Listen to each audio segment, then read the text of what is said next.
Néstor Kirchner asumió el 25 de mayo de 2003.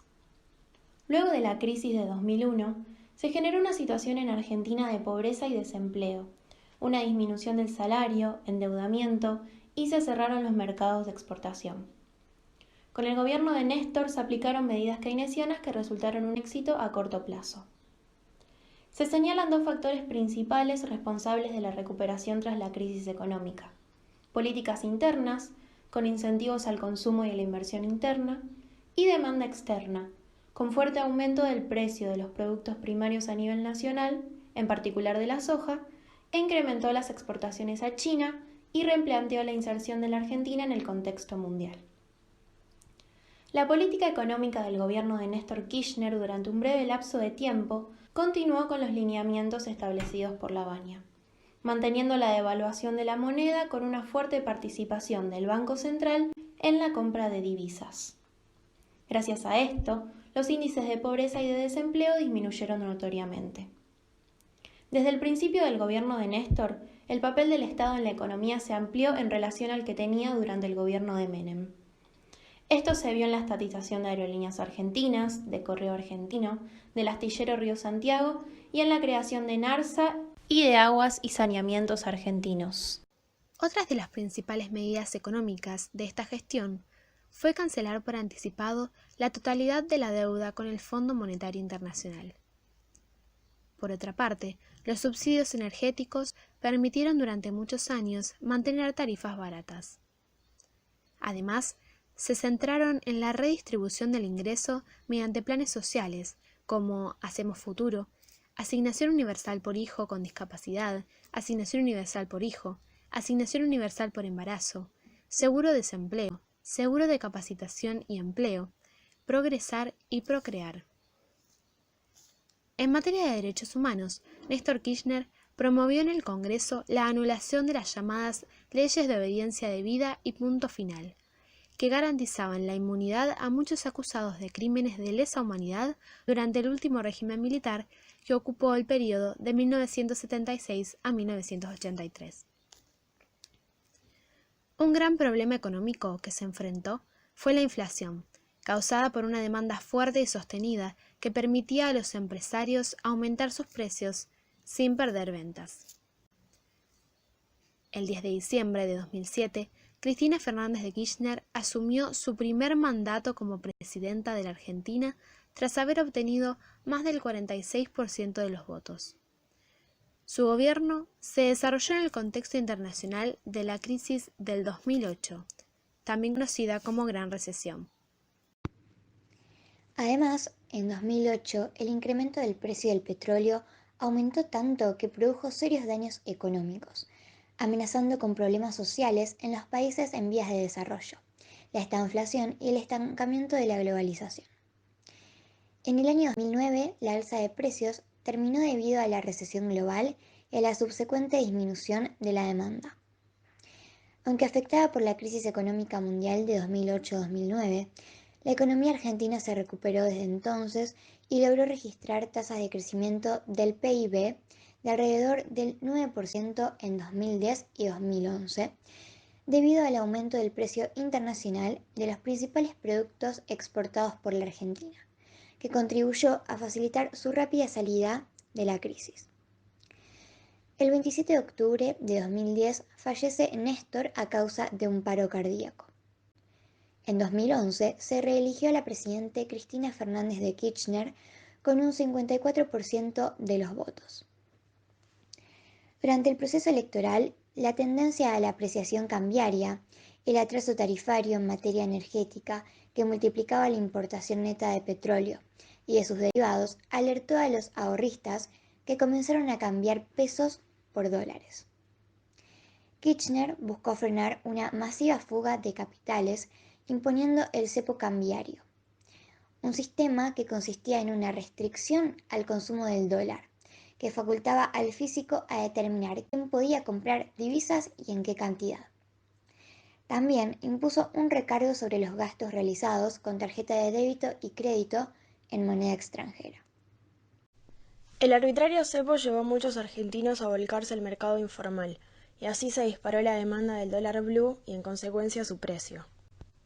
Además, se restringieron las importaciones de casi exclusivamente maquinarias e insumos de muy difícil sustitución, sosteniendo de esta manera los salarios reales y protegiendo a la industria tecnológicamente más rezagada.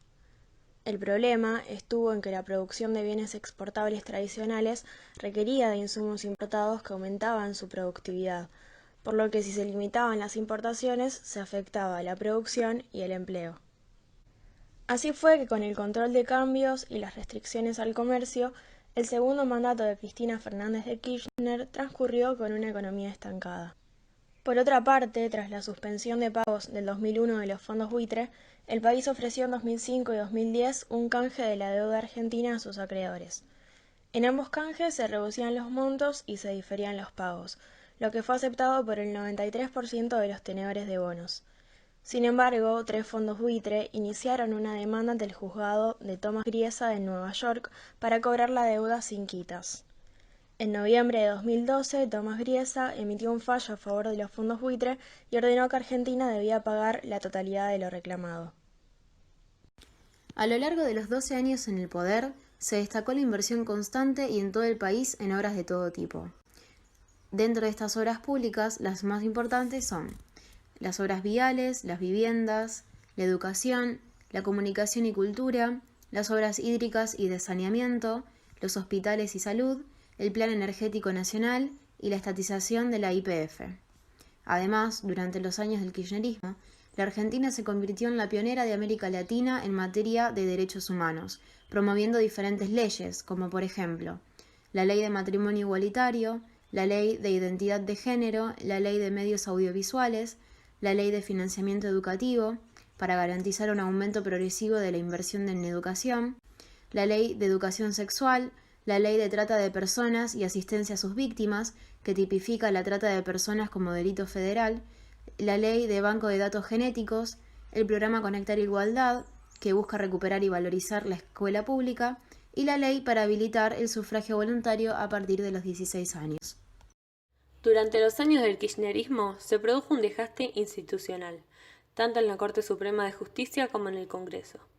Esto hizo que se perdiera legitimidad en los tres poderes. Además, la falta de precisión de las estadísticas oficiales argentinas fue cuestionada por muchos, incluyendo el FMI, que en 2013 emitió una declaración de censura contra el país. A su vez, no se logró estabilizar el país económicamente después de la crisis proveniente de años anteriores. Por otra parte, los Kirchner y su entorno han tenido numerosas denuncias por corrupción. Actualmente, Cristina Fernández de Kirchner acumula 10 causas judiciales en las que fue procesada. Entre ellas, OTESUR, se investigan supuestas maniobras de lavado de dinero mediante la contratación de los hoteles propiedad de Cristina Kirchner. Los Sauces, se investiga la adulteración de documentos, pago de coimas y lavado de dinero. Cuadernos, se investiga la recaudación sistemática de sobornos que quedaron plasmados en cuadernos redactados por el chofer Oscar Centeno.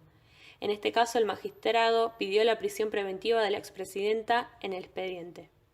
Cartelización de la obra pública. Subsidios a los trenes. En este caso se investiga el pago de coimas por parte de empresas concesionarias de trenes. Documentos históricos. La expresidenta está procesada por el hallazgo de documentos históricos en su casa de El Calafate. Dólar futuro. Se le acusa de haber autorizado operaciones de dólar futuro a un precio más bajo que el del mercado. Y por último, memorándum con Irán. Se investiga un supuesto pacto de impunidad con Irán por la causa AMIA. En este caso, tiene un pedido de prisión preventiva dictado por el juez Claudio Bonadío. El ciclo de gobiernos kirchneristas, que concluyó en diciembre del 2015, puede exhibir un desempeño relativamente favorable en materia económica, que implicó un avance en relación a muchos de los problemas que habían sido agravados durante las 2 décadas anteriores. Entre otros logros, cabe mencionar el proceso de desendeudamiento, la reconstrucción de parte del entramado industrial, la reducción del desempleo, la recomposición del salario real y la ampliación de la cobertura jubilatoria. Todo ello en el marco de políticas económicas que posibilitaron altas tasas de crecimiento durante varios años consecutivos. Sin embargo, a largo plazo, el ciclo expansivo inaugurado por el kirchnerismo chocó una vez más con el problema de la restricción externa. Hubo una gran mejoría de los principales indicadores sociales como el empleo y la reducción de la indigencia, con logros también muy importantes en seguridad social, educación, salud y vivienda. El mejoramiento de la gran mayoría de los indicadores sociales, aparte de su significado en términos de inclusión social, tuvo también un importante efecto sobre el consumo popular y la ampliación del mercado interno.